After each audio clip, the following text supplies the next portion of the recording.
na éviter accord ango les bango ba salaga ba les bango ba salaga 1 plus 4 ba comment ba kabiliste to ba protéger Kabila. Comment tu peux passer à la télé le bourgeois qui va 61% au moment de sa campagne na Kasaïté. Comme qu'il y a c'est quoi?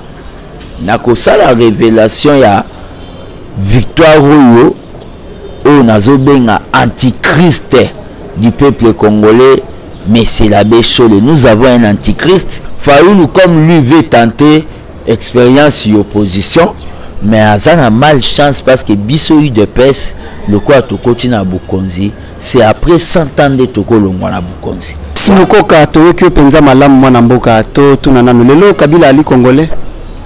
Le problème qu'il y a, c'est juste mutuna to ba vrai ou faux Kabila azali congolais. Personnellement, on a le besoin d'engager, ça c'est un point. Mais lui-même Kabila a ça déclaré que à cause de la politique a aucun de journalisme a déclaré depuis kala que a ça la journalisme comme un étio. Kabila le bongo. Aloba yango.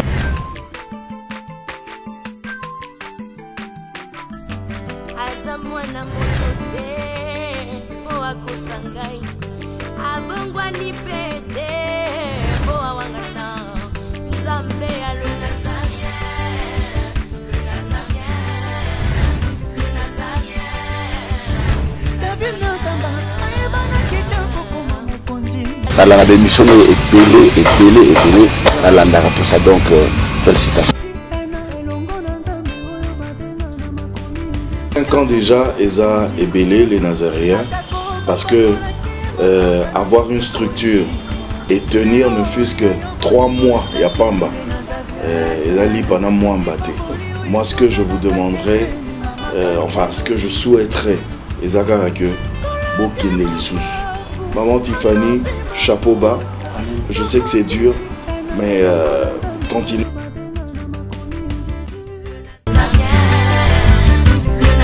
Pas responsable, nous sommes les Nazaréens, que nous sommes ensemble.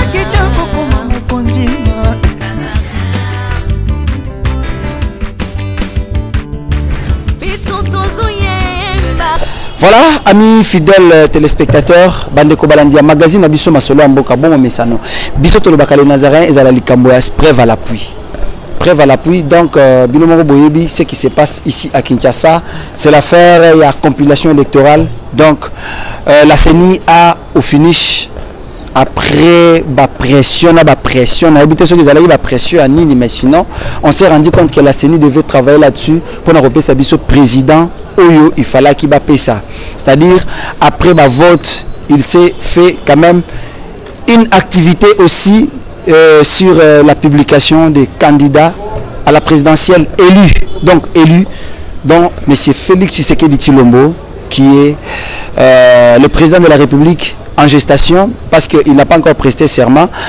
Les Kamopé, ils ont na Katia Cour constitutionnelle, pendant que le dossier est vraiment en cours, traité en haut, de façon que les 19, déjà publié, Nani Akozala, président de la République, ou a remplacé Joseph Kabila Kabange, Akozala Martin Fayoul, Akozala Théodore Ngoy, Akozala Emmanuel Ramazan Chadari, Yemei, Félix Antoine Tshisekedi Tshilombo. Voilà pourquoi toko sepela vraiment to sombe kinyamakanisina baimboka moko ya secrétaire national chargé à mobilisation, il est là na bandi boyebié, il s'agit bel et bien de fils Mukoko o kaka o albeta kamasolo penza na IDPS. Voilà pourquoi la salle moula fils à papa a dit non, il faut que le fils Mukoko, donc à toza fils mutomone la moninga azate. Mais sinon avant tout ça la muketo na technique avec Madame Tiffany Mokwa, la prestation à celle qui est le 13 janvier dans l'église Métagek, qui était liée à la sortie, la bénédiction officielle album Naé. Et on se retrouve tout juste après. C'est parti.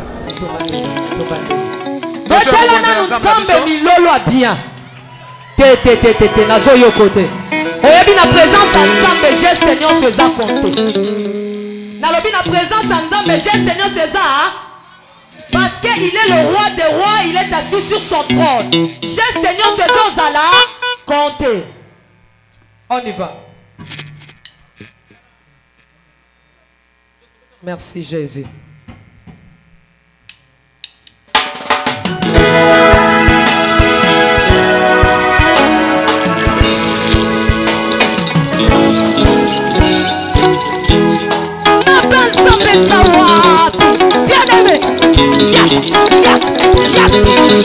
Tokumisa Yesu.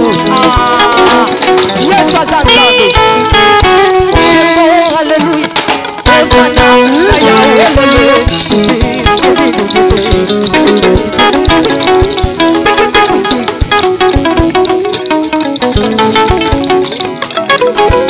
Jésus.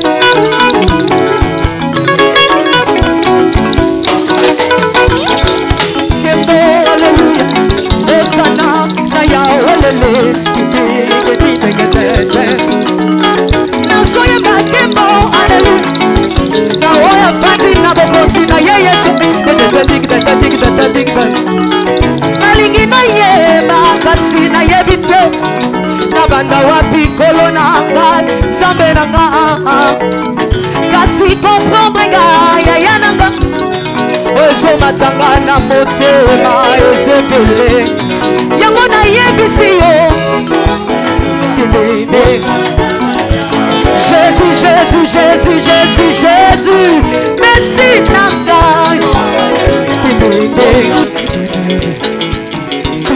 Ah, tout. Jésus, tout.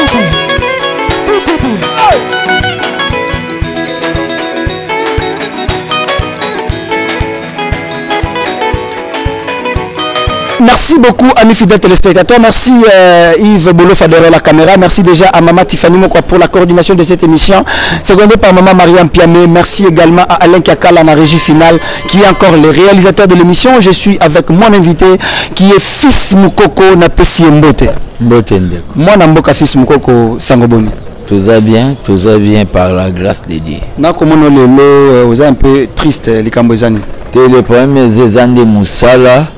Au monde a tokomi parti au pouvoir, donc tous a déjà parti au pouvoir parce que ba provisoire na Congo et comment on a encore définitif. Il peut changer la dernière minute, fils mon. Je ne crois pas parce que biso to ebi que to gagner l'élection, bato bazo ke na cour constitutionnelle.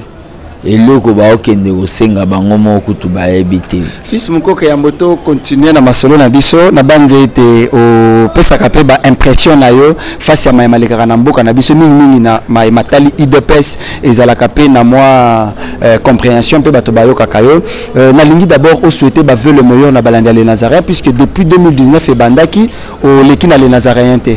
Nantina ena tolobi toling toko sepela opesa pe moi ba veut le meilleur pe mbote na balandi les Nazaréens ba combattant surtout ba liko landa yo ba combattant en démocratie au ba liko lando partout dans le monde. Ouais na pe si ba veut na ba tunio so bazolanda na les Nazaréens vraiment meilleur veut à cap vers le changement. Maintenant le peuple a vaincu to banda koloba le peuple gagne toujours. Si le peuple a gagné donc unité négociala to kokako kosale la o babengi projet na biso ya lutte contre la pauvreté donc mes meilleurs vœux les plus sincères na bango nyonso. Fils Mukoka, les voix s'élèvent que Félix Tshisekedi aujourd'hui corrompu par Kabila pour nuire encore une fois la République. Maloba et Panayo et Koki Ozalani. Corrompu na nini na évité par rapport aux accords accord au Félix Tshisekedi donc c'est la Kabylie qui est vraiment couvert par l'IDPS ou le cash na évité accord angolais on va salaga 1+4 comment ba kabiliste et tout ba protéger Kabila. Il n'y a pas eu d'accord. L'IDPS, Kabila n'a pas donné les cadeaux à l'IDPS. Kabila a compris que on ne peut pas résister devant le vent de l'ouragan. C'est-à-dire, le vent de l'ouragan, c'est le peuple. Kabila a les petits Hitler amitié au bazar qui pembe nae bazolinga toujours ko continuer ko vivre na l'ex peuple na misère. Kabila a comprendre que azana banane mi balé o il faut mon avenir na bango. Il a laissé parce que tozala qui décidé que ou bien Yaboma Biso, ou bien Bisoto marché si Kingakati par une révolution populaire. Donc Biloko Bango Batouazolo Baya corruption, ce sont des histoires où Batoua Messan Koloba, Babouaka Libanga la Mango était là. Fils Mukoka, en âme et conscience aux alliés congolais, Kotala Martin Fayoulou, c'est dire aussi qu'il a vraiment été voté massivement, il était devant Tshisekedi. Point de vue Nayo, il a été voté par qui? Par le peuple congolais. Non, il n'a pas été voté par le peuple. À ce pourcentage au Seigneur Bimisi.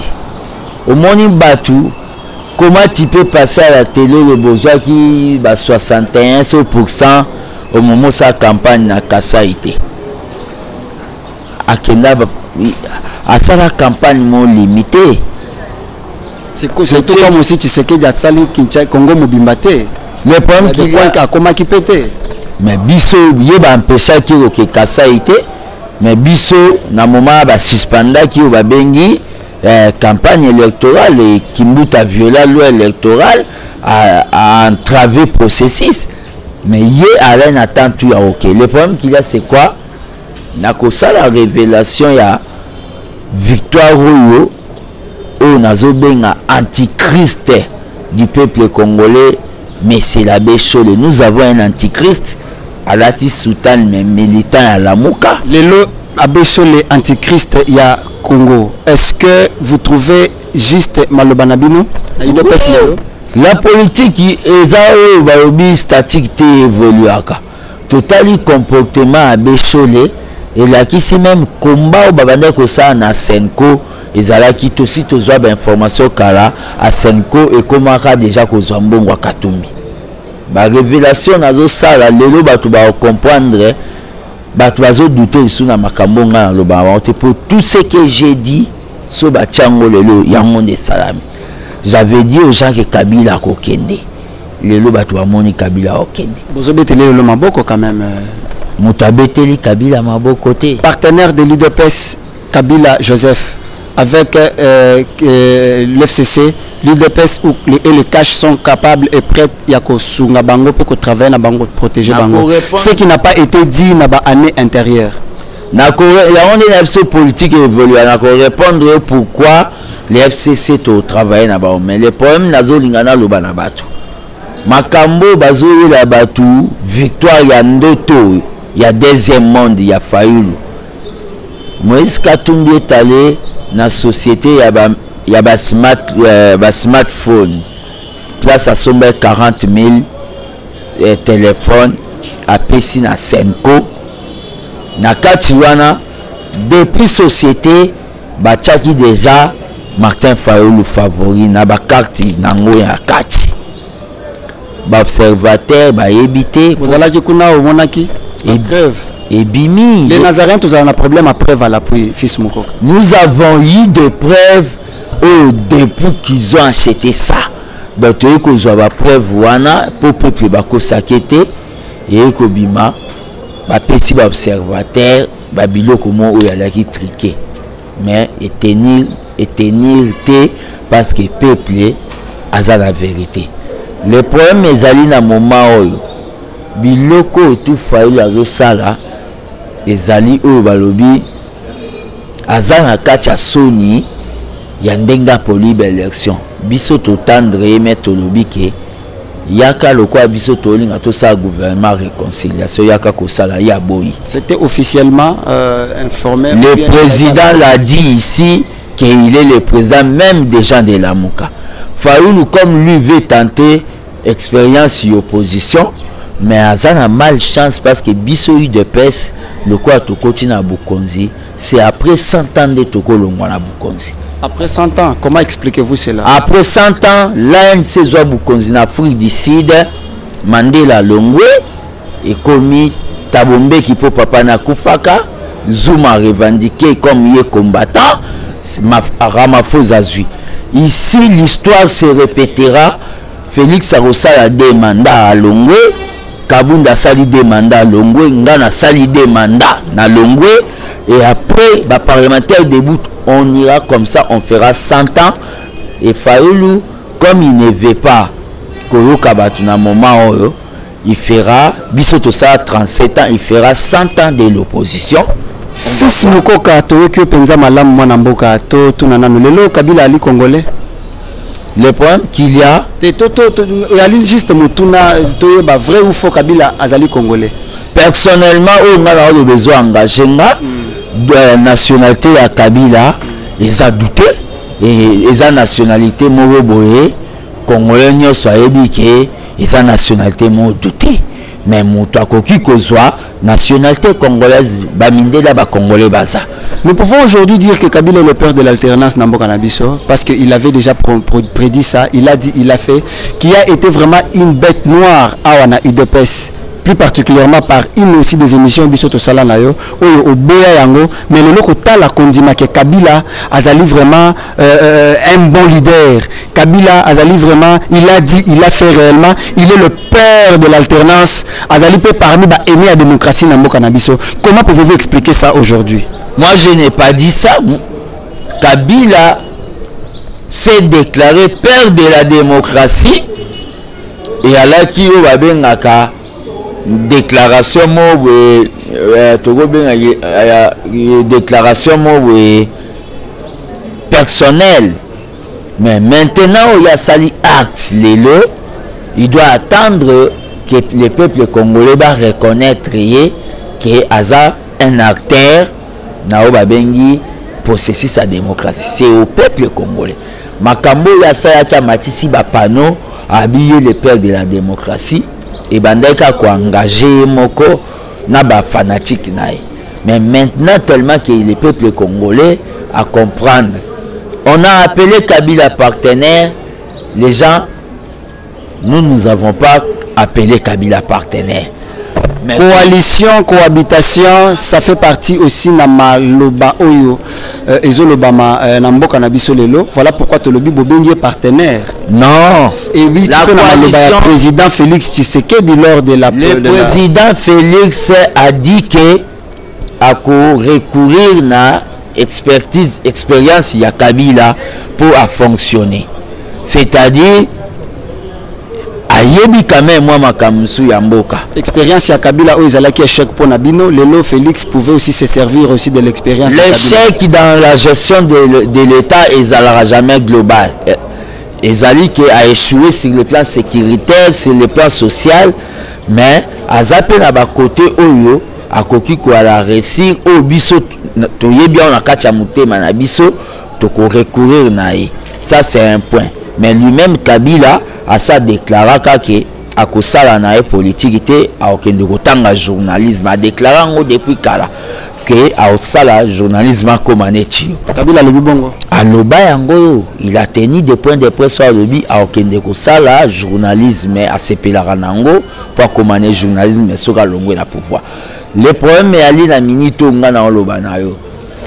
Nous allons travailler avec les FCC parce que et ça verrait que bazui majorité n'a parlé. Non, parce que bazui majorité ba beti penza ba député na bino, à savoir même ici Augustin Kabouya allait quitter. Ba nani ba ndeko na biso ba Obeminaku, ba Bouchab, ba sali ba grande distinction, mais na IDPS nul. Vous n'avez moins de 100 députés dans le Parlement.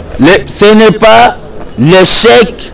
N'est pas le dernier mot de Dieu. Donc, bino bo voter na bino ka fachi, ba député misuboke o voter ba nani ba. Le problème il y a faiblesse la kobimisa ba député, vous savez que nous sommes un parti politique où tu passes beaucoup de temps ya vie na biso na kati yo ba bengi combat opposition. Beaucoup de députés baza bato bazwa occasion te peut-être ata ya ko sala pour ba bomba ba économie pour na sala campagne. Ce qui a fait que campagne na bango ezala ki faible. Beaucoup de gens cadres de l'IDPS, même ceux même Azana mérite, soit Sengi Moussala, soit Baebi que c'est quelqu'un de visible dans l'IDPS et comment passer pour pas passer Moussala. Ça c'est un point. Tu as accepté au Babengi défaillance na biso na Marambouya à côté députation. Mais les derniers mots de diété. Mais Nazolingana Ebisao, le président de la République est le garant de la nation.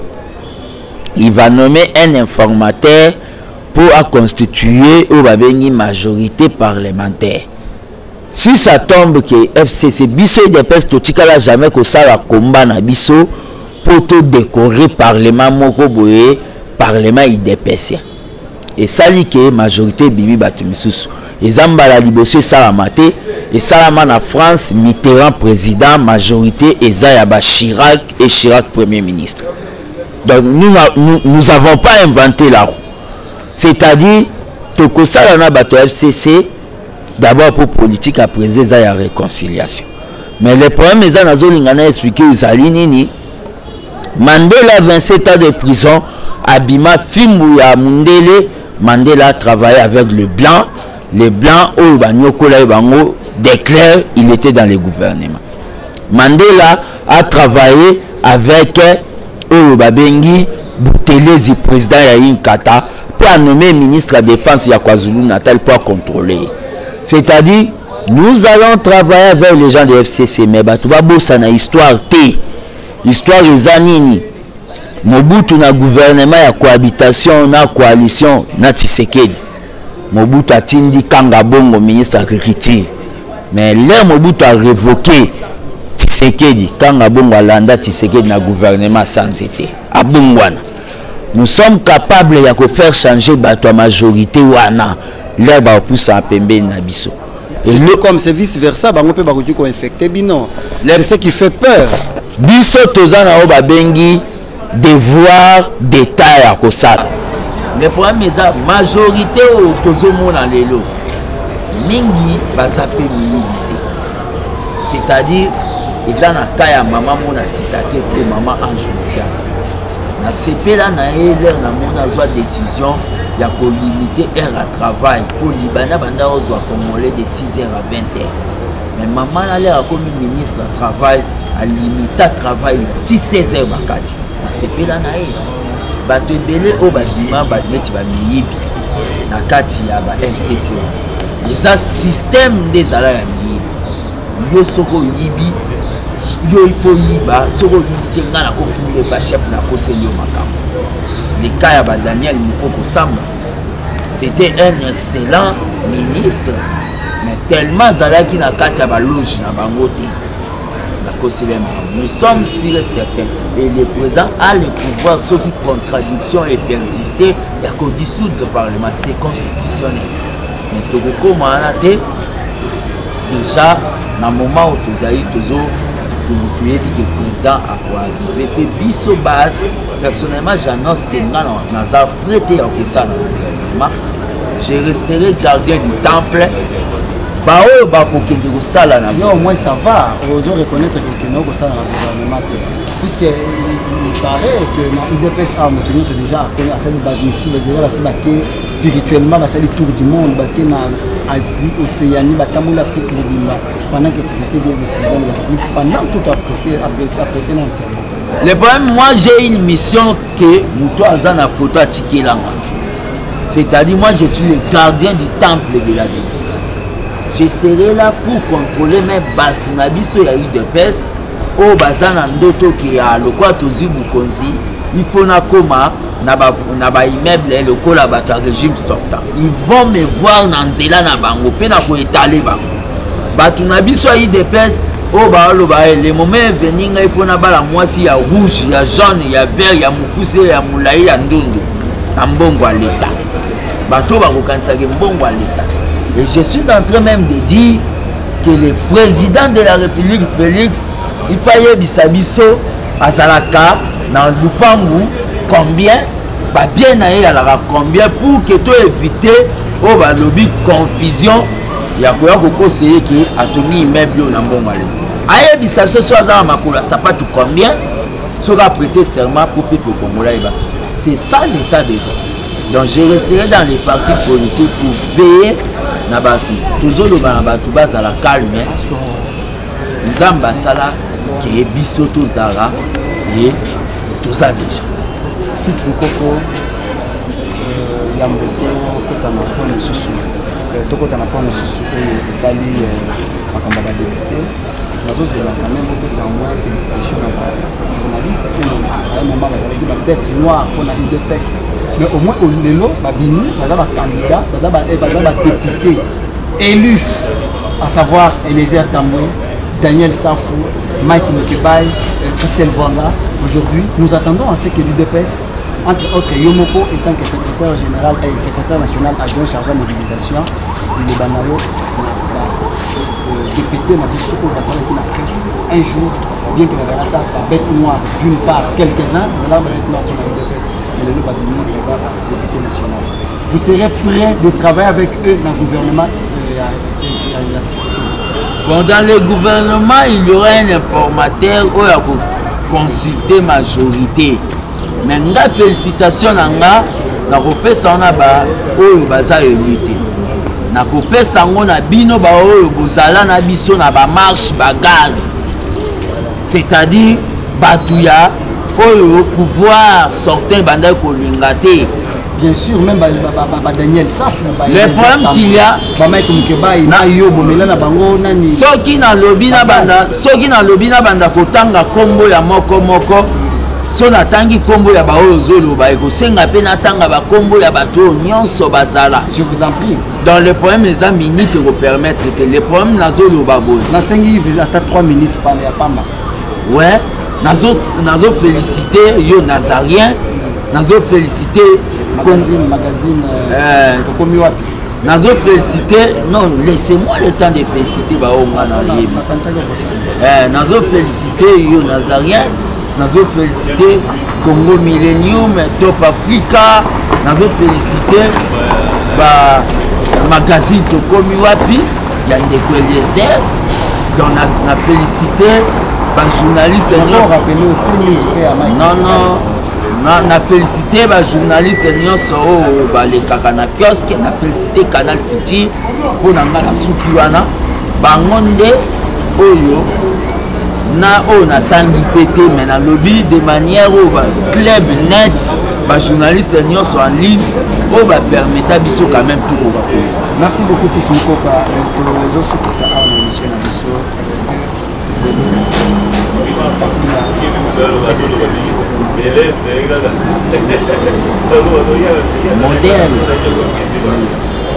Modèle c'est ce que tu as Kabila comme modèle na lelo na gestion na bon modèle na ndenga ndimi ke na ndenga sali alternance biso tokoti pouvoir ezala kelengi tout le monde ba démocrate constitutionnel pas katina militaire qui peut connaître l'élection.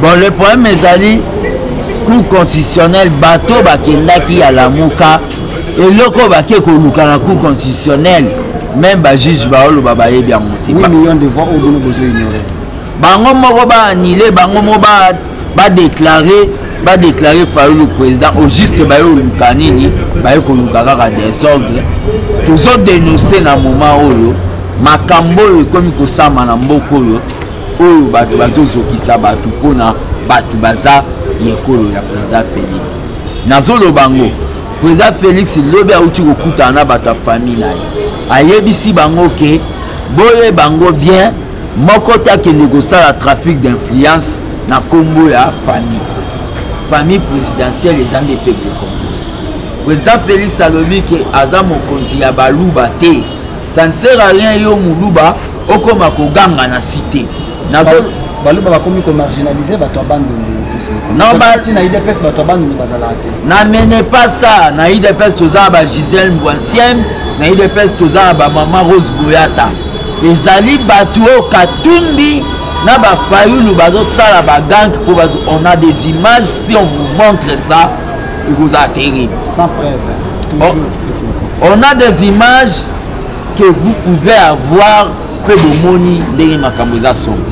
Le problème est ali tozolo babwe kasavu vous pona conclure azala mukongo ba kongo nyonso ba koma ba ministre te kasavu bu Mobutu azala mungala bangala tu ba koma ba ministre te nani oyo Moussa azala muswahili ba swahili tu ba koma ba ministre te et le but est que Félix Lokola aza muluba baluba tu ba koma ministre a comme premier ministre a commis sa bande aux États-Unis.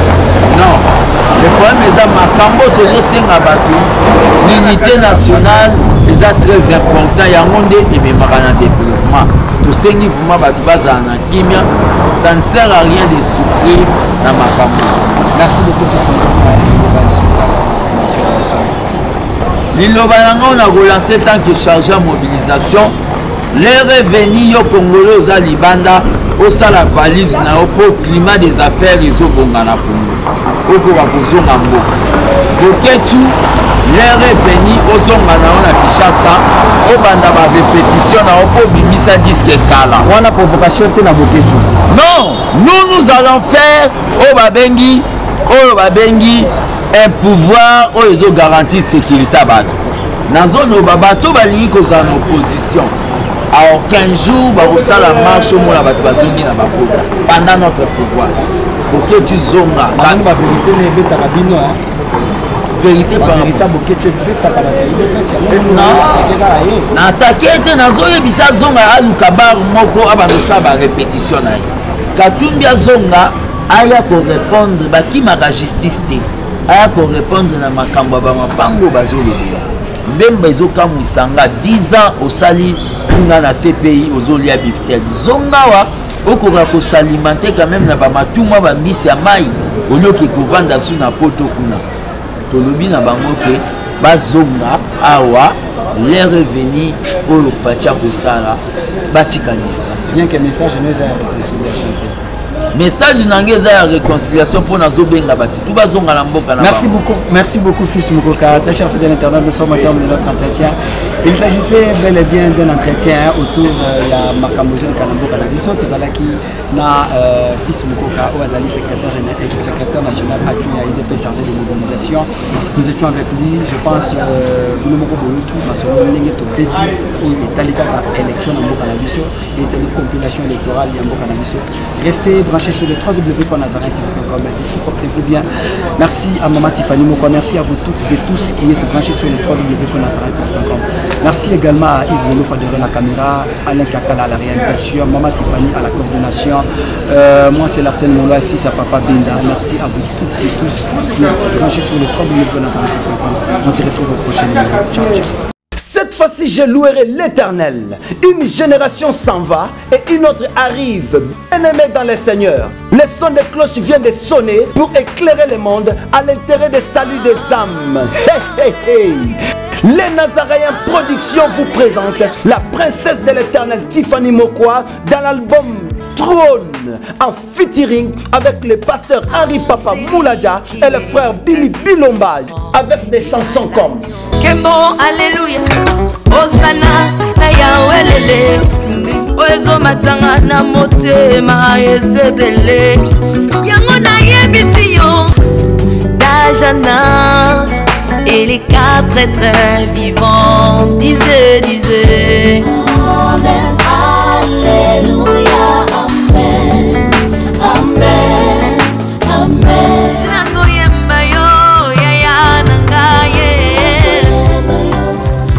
Yozali Isolo nanga ya tango pasi ya. Procurez-vous massivement de cette œuvre à travers les plateformes de vente et de téléchargement telles que Les Nazaréens TV, Amazon, iTunes, YouTube et autres. Hey, hey, hey. Les DVD et les CD sont déjà disponibles. Une seule adresse. Au numéro 112 de l'avenue Songololo, croisement Prince Kassavubu, dans la commune de Kinshasa. Seule référence, Grand Marché Somba Zigida. Pour tout contact, que El Shaddai vous bénisse.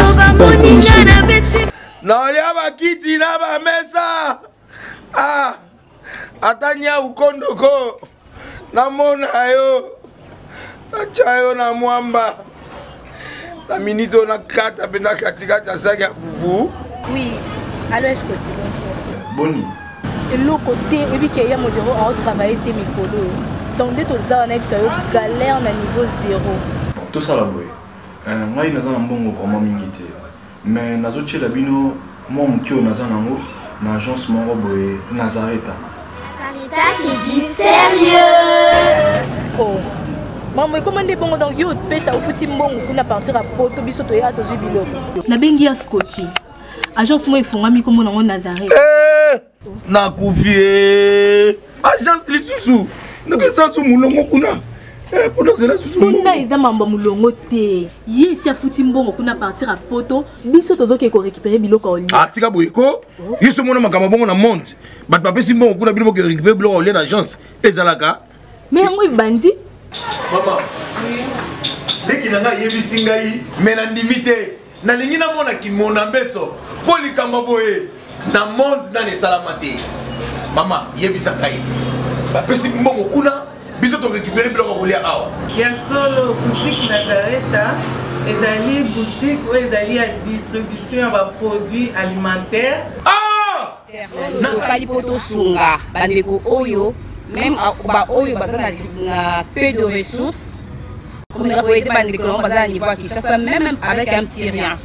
Donc à partir à $10, $15. Donc si vous avez un bon côté, nous devons nous porter au sungayo, à aux yeux de l'Ogolia.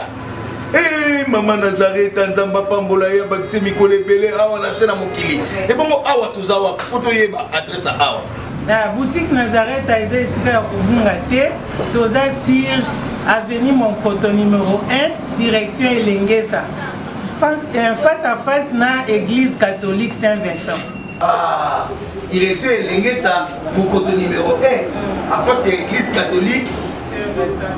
Ah, Saint-Vincent d'école.